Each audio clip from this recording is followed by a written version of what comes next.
Happy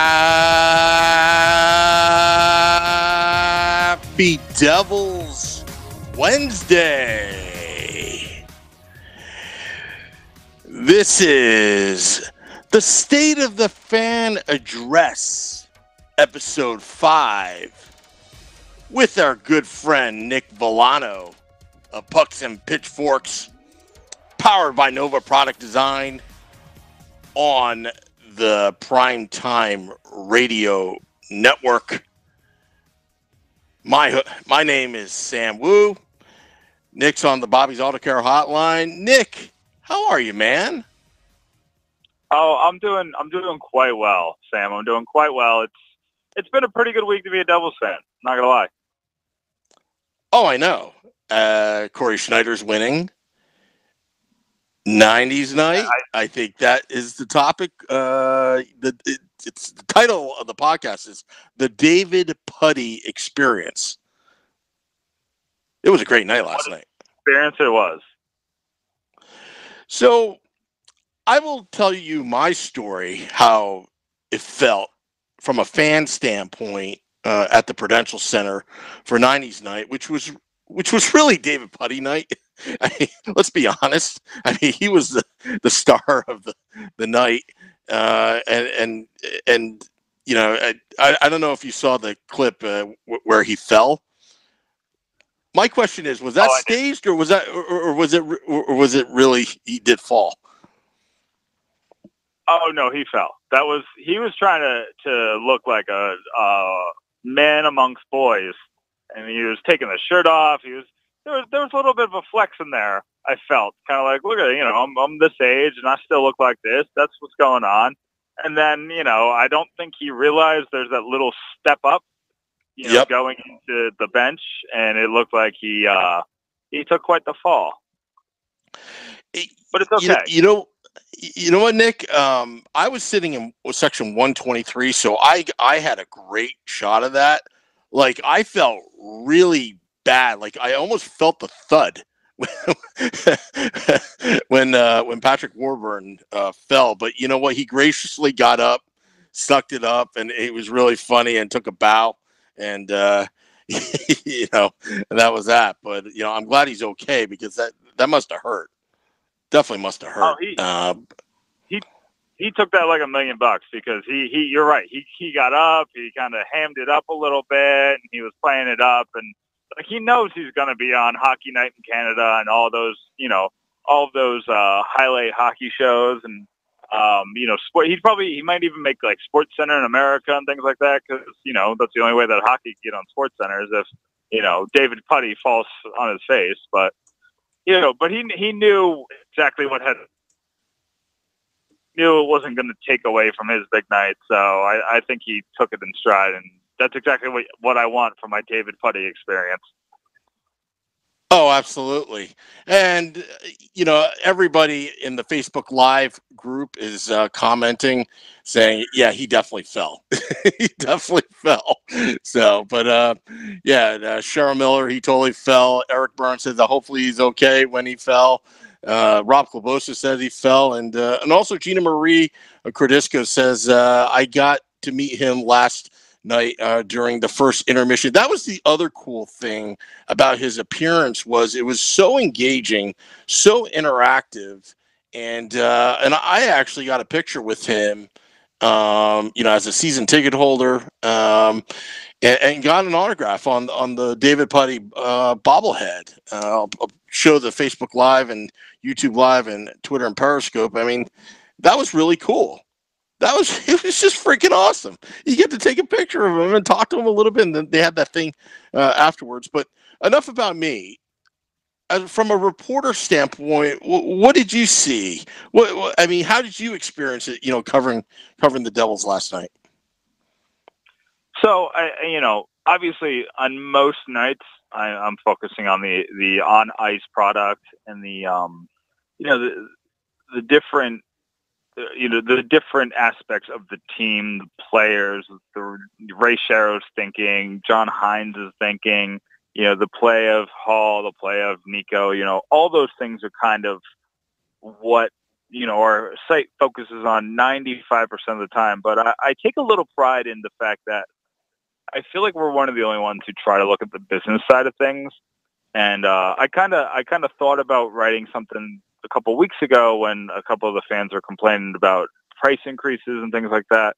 But I gotta give the devil its due, because they made, and I've covered other nights. I've covered a couple Tampa Bay Lightning theme nights, and I covered Pittsburgh Penguins theme night. I've seen how other teams do it, and honestly, it just seems like the Devils have their finger on the pulse a little bit more when it comes to the fan experience in general, especially with these themed nights, because they build it up, they get people excited. I mean, like you said, it was mostly the David Puddy night, but you had the giant racing Danico, and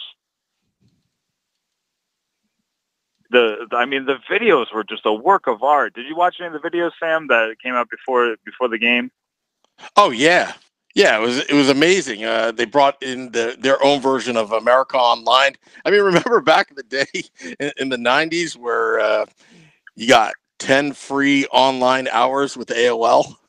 Oh, I remember having like 1,000 of those discs, because it was like every day you got a better offer. It's like you get 100 free minutes, you get 200 free minutes, you get 10,000 free minutes, and like think about that. Like now, if we had to count our online minutes, obviously everybody would be spending at least 15 of those minutes listening to this wonderful podcast. But then they had to figure out what to do with their other 999,085 minutes. It would be crazy. I know. And I mean, there were '90s. They did a lot of Backstreet Boys. Did a lot of Backstreet Boys. Throughout the night, they were playing '90s music. The band near section 125 was awesome. There's a little bit of a bar area, and they were playing '90s music. So I think everybody enjoyed their time. Reliving the moments, but really, the entire time I was thinking of David Puddy. That's why I was there. So, but go ahead, keep going. So, yeah, and honestly, it's kind of funny that there's been a renaissance of '90s entertainment. There's a lot of sequels. There's a lot of Netflix and Hulu is really helping, some of those '90s shows like Friends and, of course, Seinfeld kind of get a new life, because people can watch entire series in a week or two and then watch them over and over and over again.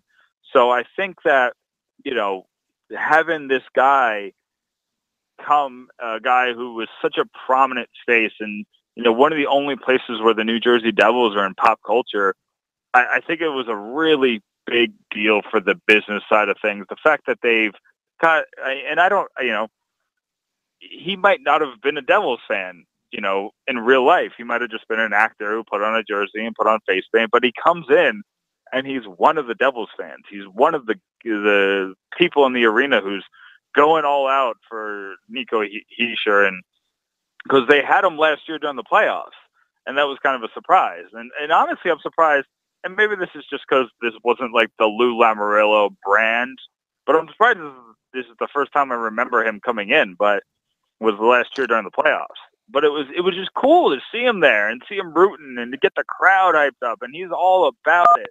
And I just think that it's from a business side, the Devils definitely hit this one right on the nose, and they've been doing it all season with these theme nights. Oh yeah, I mean they're hitting their marks. I mean, obviously I've been critical of some of it, but it's really, you have to really dig in deep to really criticize. But one of the things that I'm always interested in, the nerd in me, is always the business side of things. Now you talked about Seinfeld. It's in syndication. I'm sure that the whole brand gets a lot of residuals, basically royalties and money. And interestingly enough, I checked out the sponsor. It's sponsored by Seinfeld itself and with their affiliate WPIX Channel 11 in New York with when to watch it. So they sponsored these. I mean, I'm assuming they basically paid for these bobbleheads to be given out, limited quantity, 9,000, which is what they announced. Plus, so I think everybody benefits. It's a win-win-win-win, and it's been going on for about 25 years. I think the David Puddy character, Patrick Warburton, didn't he drop the puck the first game after the Devils won the Cup against Florida opening night when they did the banner ceremony? I think he was there then. The Devils back in the 90s used to play those clips well into the 2000s, just constantly. Every game, at least two or three clips. I remember the experience with that. Yeah. But I think in '95, I think opening night when they raised the banner for the first time, I think he was the one that dropped the puck, and then he was gone for a while. And then his name surfaced in 2012 because I believe he's Patrick. I believe he's a LA Kings fan, if I'm not mistaken. Okay. And I think he was. I would have to go back. I should have probably researched this before we did the podcast. But I believe he was a Kings fan. It was kind of hard for him. On one hand, he's a Kings fan. On the other hand, he's David Puddy. What do you do? What do you do at that moment? But I know that one thing. When I saw Alyssa Milano wear a Kings jersey, I was sick to my stomach. I almost wanted to tear that poster off my wall. Yeah, no, I understand. When you learn the fandom of your heroes and your celebrity love interests, you kind of just you just bow your head and you kind of shake. There's a lot of Philly fans. There's a lot of LA fans who aren't really fans. You see those Lakers games with everybody in the court be like, do you really like that team? And then you're just like, it's hurt feelings is what it is. Absolutely. So, but overall, '90s night was great. But just Patrick Warburton. Let me tell you something about him. He's a really nice and personal guy. I mean, I know I'm a fan. I got a picture with him, got autographs. Only had maybe spent a total of 35 seconds. But you could tell the tone of his voice, he was having a great time. That's not acting. Like, he was really having a good time with the fans, and he enjoyed it. And watching the Erica Wachter interview, after the game, and having him donate, or having the Devils donate his appearance fee to St. Jude's Hospital, that was like icing on the cake right there. That he did it for charity essentially, and he had a great time, and he was just genuinely himself, but in character, so to speak. Oh yeah, definitely. And like you said, like having him donate his appearance fees is big because it's not like he's Denzel Washington where he's a multi-trillionaire. He's David Puddy. I'm sure he's living his best life, but whatever that appearance fee is, it's not like it is for some other celebrities that kind of do these things. So for him to kind of make that contribution is a really big deal and really exciting. But on top of that, he met a lot of people on last night. Yeah, sorry, I lost track of the days for that. But he met a lot of people, and every single person. I scanned social media just to kind of see. You want to see what these people are like, and every single person was just glowing with their experience with this guy, and just saying how excited they were to beat we're the Devils guy. Everybody was just glowing with how he was, and they had the same exact thing that you said. And like I said, he met a lot of people. I remember one time I met Adam Henrique at a signing, and I was like last in line. And he was very nice, but he was very tired, and you could tell it was just a long process. And it was during his rookie season, So there's, something he wasn't used to. But again, these things can take a lot out of a lot of people. And it just seemed to, Puddy just seemed like he was all about it from the first person to the 500th person. Oh, absolutely. It was just, let me tell you, the atmosphere was great. And I'll tell you what, and I have to give the Pittsburgh Penguins fans that attended the game a lot of credit. And I saw multiple times Devils fans going up to Pittsburgh Penguins fans asking, "Are you doing anything with your bobblehead?" And each and every time that I witnessed, "No, I'm not." And they would actually hand over their bobblehead to a Devils fan that wanted one for his sister, or, my dad couldn't come tonight, I really wanted one, those type of stories. My faith in humanity just got, you know, just got better. It was touching to see, because I don't think that would have happened with Devils Rangers or Devils Flyers, if they were in town. And honestly, there's not really a rivalry between Devils Pittsburgh. So I'm going to reveal something to you, Sam, and I'm probably going to get some slack on it on the Facebook channel and the Twitter, but I'm engaged to a Penguins fan. So I've been to many of Penguins games at the Igloo, and also at the what is it now? PP&G Paints. They change the name like every year, but the arena in Pittsburgh. And every time I meet the Penguins fans, they're very nice to me, and I'm very nice to them, and I give what I get when I go to certain places. I'll tell you what, I've been to the Florida Panthers arena a couple times, and they weren't very nice to me. The Panthers, they have 11 fans. I don't want to make that joke, because people make that joke about us, but they have issues getting the arena full every night, but the ones that were there were very mean to me and it wasn't like, I don't cheer very hard, because, most of the time I'm doing it for, I'm just in the stands kind of looking, and I'm still playing, like it's my job, but I also want to play it on the other side. I want to sit in stands to kind of see, but there was people, just sit there, and I don't even wear the jersey. I just wear the t-shirt. And sometimes I'll wear the Let's Go Devils podcast t-shirt. Cheap plug for you. But thank you. But I always, go there, and I'm very civil, and I'm very, I'm mostly silent. And this time I got a lot of flack from Panthers fans, but I never really gotten that from Penguins fans. Yeah, Pittsburgh fans in general, Steelers, whatever sport, Penguins, Pirates, if you treat them right and with respect, they will do it right back. But as soon as you start mouthing off, they can hold their ground. It's just a matter of, who throws the first punch. They're very respectful fans for the most part. But if you were to really mouth off to a Penguins fan, no, they'll hold their own. And I think, I don't know if it's, a made-up rivalry with the media going back in the 80s with, the whole tanking.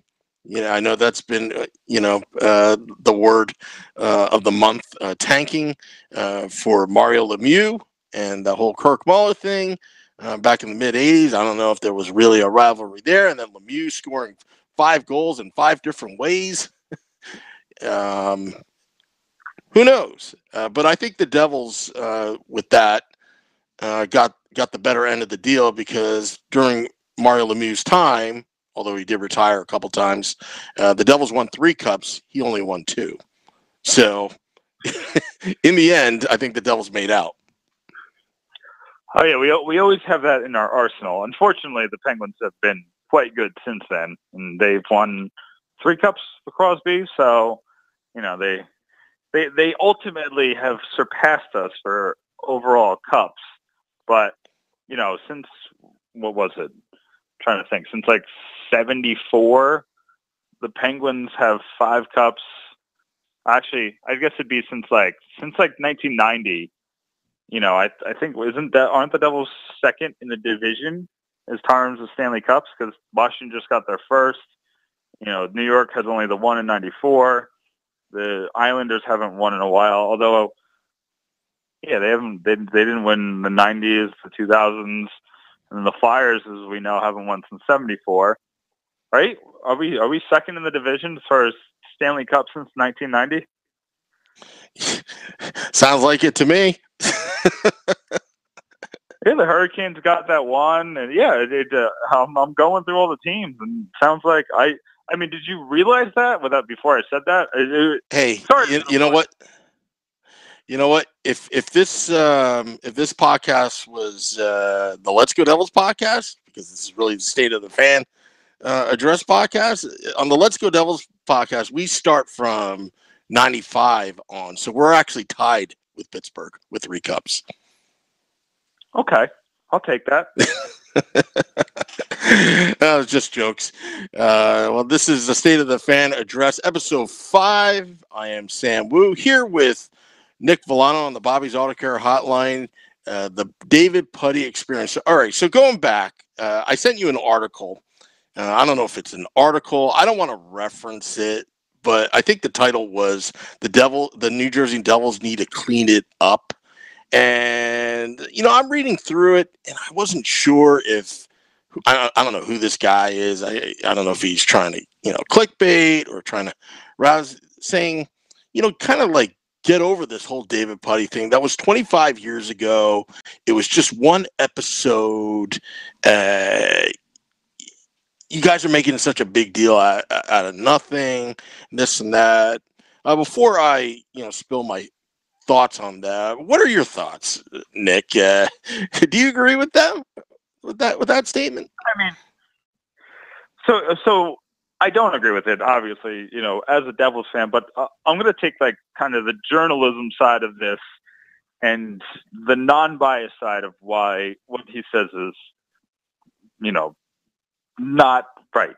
I was trying to think of another word, but I couldn't think of one that might not be a curse in some other language. So basically, I spend a large majority of my time on Twitter and just kind of scrolling through Twitter, looking for news, looking for what fans are saying, looking for, everything that Twitter has to offer, and the stuff that I don't need.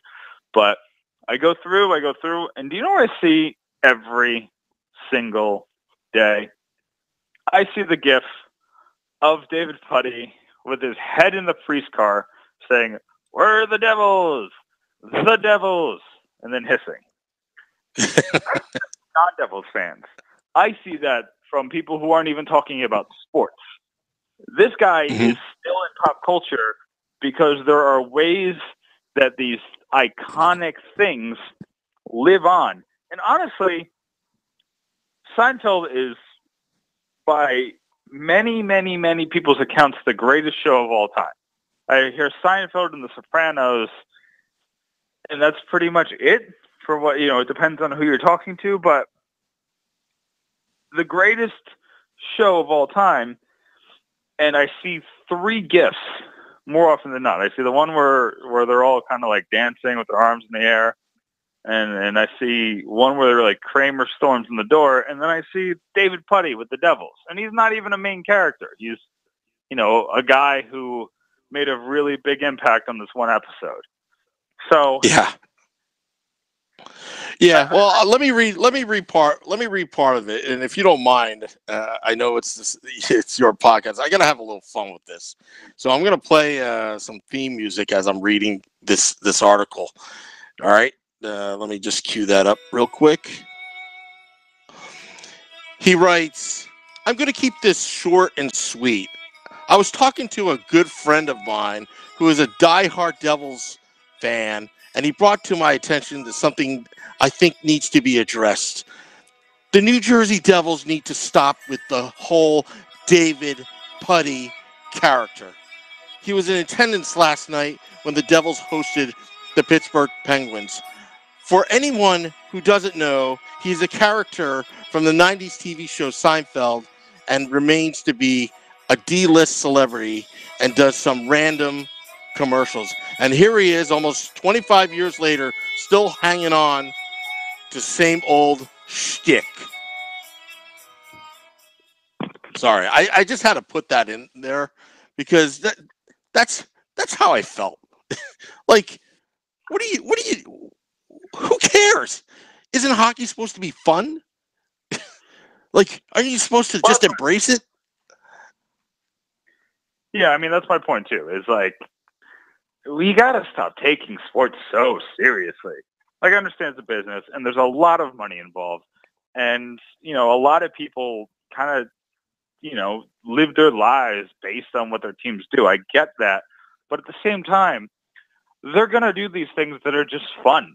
They're going to invite, these weird celebrities and these guys and girls to go on the ice, and their mascots are going to look ridiculous, and they're going to, get into Twitter fights with the gritty. And like, this is just what sports is. Like, why do we need to write articles and spend 200, 300, 400 words talking about how mad you are that a Seinfeld character reprised his role for a night and made an arena of 18 to 19,000 people really happy?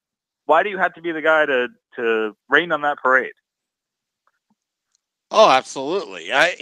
You talk about Philadelphia, Rocky, other cities. They have their own thing. I can't think of one, on top of my head. But like, why? It's not like they bring out Puddy like every year. I mean, it's just recently. And that was 25 years ago. And some fans, again. One last thing. The funny thing is, he says it was 25 years ago. Guess what else was 25 years ago? The 90s. It was 90s. Are you and I don't want to say mean things because I've been called mean things on the internet, so I'm not going to say anything. But come on. Yes, we know it was 25 years ago. You want to know why? Because it's 90s night. That's why it was 25 years ago. That's why we have him here. What is wrong with you? And he gets the Price is Right loser horn for that.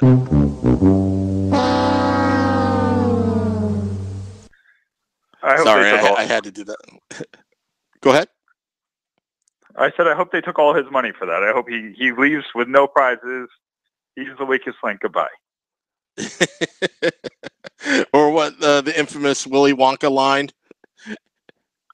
It's like, good day, sir. You lose. Good day, sir. Yeah. You get nothing. You lose. Good day, sir. That's it. Sorry, I couldn't think of the top of my head. So Eric Laporte, I think that's how you pronounce it. Sports are supposed to be an escape from day-to-day crap. Absolutely. I mean, in the day, right now, there's a lot of divisiveness, politics, and all this stuff. There's all this crap. I go to sports to just get away. And I think that's why I'm just enjoying doing this podcast tonight, Nick, is for a few hours, I got away from the real world and I got to meet David Puddy, which was really a bucket list item. Like, I really wanted to meet the guy. And truth be told, on the Let's Go Devils podcast, which is every Sundays at 9 p.m. Eastern, I tried really, really, really hard last season after his appearance to get him on the podcast. And I'm sure as a journalist, you run into his PR, everybody, what's in it for him, this and that. They were very nice, but they were politely, nah, it's not going to happen. I tried again. It didn't work out. Really, really, really tried. When I met him, I was thinking, maybe I should ask him. But you know what? He was having such a good time. Let him have a good time. And especially the fact that, his appearance fee was going to a great cause. Just makes it even better. Makes you feel good inside. Oh, yeah, he definitely does. And I appreciate you not asking him at that point because there's always times where you kind of want to call people out on the spot, but, like you said, that wasn't the time and the place. But, if you ask nicely multiple times and, you take the L with grace and you come back again, it's almost like, these guys who want to or girls who want to date their best friend and they keep hearing no, eventually if you're nice enough, it'll happen. So maybe David is like your best friend who you want to be your girlfriend. Don't like that, though. Well, a rule of thumb, I'm sure as a journalist you would know, and for me producing these podcasts, rule of thumb is if it's meant to be, it's meant to be. But you can be aggressive without being intrusive. And it wasn't our time to get an interview, but we're going to keep trying when the time's right. And that's my approach. And of course, there's no. I mean, it's you have to be professional, and that's usually our approach of getting these guests. I mean, it took me 18 months to get Doc Emmerich on last November. But you know what? If you work hard and you're persistent and you do it the right way, when it's meant to be, it'll come. And that's how we get guests, on our podcast. And anyway, I don't want to go off tangent. Let's get back to the topic at hand. So, but yeah, and also what I was seeing as well at the arena, where there were people with book bags, and they had about 6 to 8 bobbleheads in them. And you start to wonder, are they a real fan, or are they selling, or are they all the above?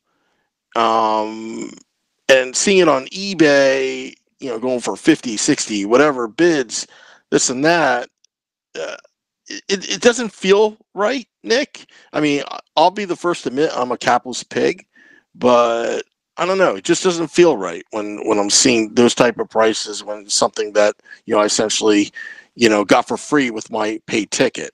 What are your thoughts on that? I'm a little on the fence. It's so I'm going to compare this to a really weird thing. So try to stick with me, right? Okay. But baseball, there's a problem in baseball where the free agents aren't getting signed, and that's because all the teams are going low on the price, and these players can't get what they want. And it's kind of the same thing with restricted free agency in hockey, where these players aren't going to get the money that they're worth because all the teams, I don't want to say that they colluded to do this, but it's a fact that they don't go after the other players because that would rise up the price. And, people will start, the Austin Matthews contract, and it would be even higher than it was. And other players like, a couple of years ago, I wanted the Devils to go after Vladimir Tarasenko, but he went deep into the summer and not one person went after that guy, even though he was a superstar. And that drives the price down because it seems like everybody's on the same page that we're going to drive the price down, and then eventually he'll have no other options. Now, how this has to do with this situation is you go on eBay, and it seems like nobody is trying to get a relative markup for their bobblehead. So a normal bobblehead costs between $15 and $20. A specialty bobblehead costs between $30 and $35, right? Like a really nice one, like the special edition, limited edition, things like that. So you could follow this one under that. So you say about $35. You're seeing them go for like $100 on eBay. That's a 3 times markup is just not. I mean, it seems like it's just a little too much. If you wanted to charge $50 for it, and you could kind of say, I got a free night to go see the Devils, I'd be okay with that, fine. But, the markups that you're seeing are just a little ridiculous. $99.99, $8.99 shipping. I'm showing on the Facebook Live, Periscope, and YouTube on the video feed. That's just insane. And what we did on the podcast, the last bobblehead, the Ken Danico bobblehead, if all the listeners remember, I was seeing this and I was like, you know what? I'm just going to give up one of mine. At least a fan has a shot of getting it, the ones that didn't attend the game or they ran out or whatever, because I felt bad. I really felt bad because, like, what am I going to do with all these bobbleheads? I could resell them.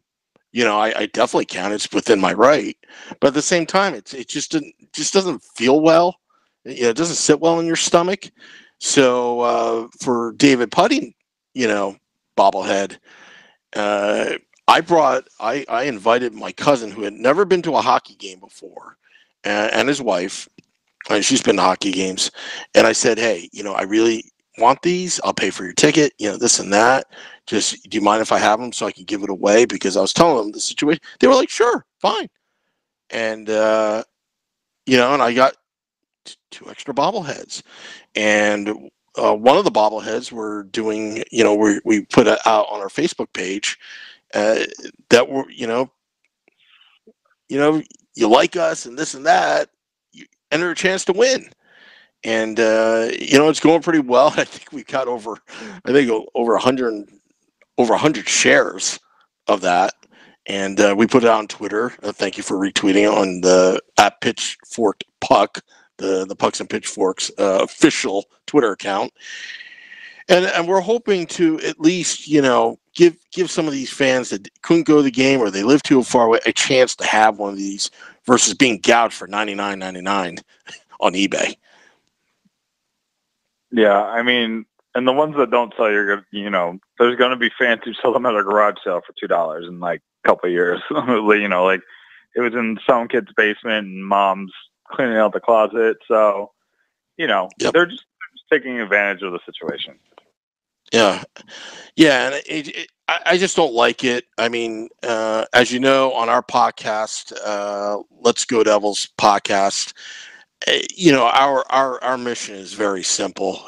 Promote what's right about being a Devils fan, and that's why we do what we do. It's because it's like, all right, enough with the shenanigans. Here's an extra bobblehead, but instead of just giving it away just to anybody, at least give it, Devils fans that are true fans a chance to actually have one. Now, if they go out and resell it, I'd be pissed. You know what I had to do to get to this bobblehead? I had to go there early and wait in line at 5:30 for the doors to open. Yeah, I'm usually late to a game. No, it wasn't that bad. I just wanted to guarantee it so we can give it out. If you're ahead of, just wanted just that guarantee where we got the bobbleheads. And I walked up to the season ticket lounge and I found my rep, Daryl.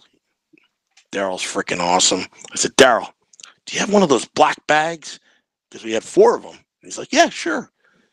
Got me a black bag, put it in, kept it by our seats, and we had our bobbleheads. So I'm pretty proud that we're giving at least one away. The second one is, rumor has it, you're going to have to go to our March 2nd event with Grant Marshall starting at 5 p.m. at Mother's Ale House in beautiful Wayne, New Jersey on 95 Mountain View Boulevard. Sorry, I had a plug there, Nick. I mean, I've heard a lot of great things about this March 2nd event. It seems like something that we're going to need to find a way to be a part of. And I feel like we're in talks to have a little Pucks and Pitchforks appearances.